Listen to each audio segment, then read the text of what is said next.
Oscar Wilde said, "To live is the rarest thing in the world. Most people exist, that is all." People often imagine the soul to be something that leaves the body at death. If that were the case, you could imagine some kind of soul trap designed to intercept the soul and lock it up. Death, as far as many people are concerned, is when the soul departs the body. But what if death is when something external to the body invades the body? This notion is explored in the Asphyx, a British horror film about the notion of everyone having a personal Grim Reaper, a force that comes specifically for them and no one else.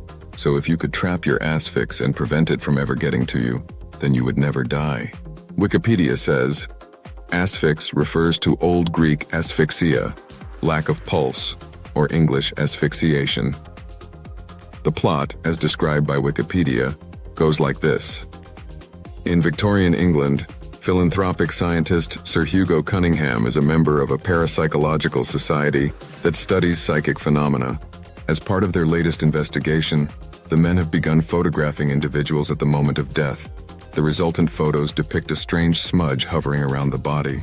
Though the society concludes that they have captured evidence of the soul escaping the body, Cunningham is skeptical. At a riverside party to celebrate his recent engagement, Cunningham is making home movies with a primitive movie camera of his own invention when his fiancée and son are killed in a boating accident. When Cunningham views the film, he sees that not only has he captured the blur, but that it is moving towards his son and not away from him. From this, Cunningham concludes that the blur is not the soul, but a force known as an Asphyx, a kind of personal Grim Reaper told of in Greek mythology, which comes for every individual at the moment of their death. While filming a public execution as a protest against capital punishment, Cunningham activates a spotlight that he has crafted using phosphorus stones beneath a drip irrigation valve. Later, when viewing the film, Cunningham sees that the condemned man's Asphyx was briefly held suspended in the spotlight's beam.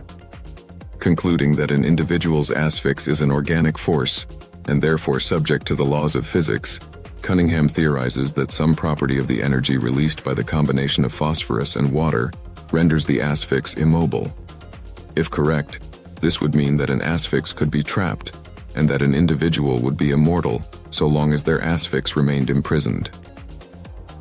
Well, have you prepared your kit for stopping your Asphyx reaching you?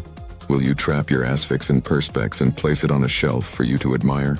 Don't break the glass, they say. Don't smash the perspex. It will be the last thing you ever do.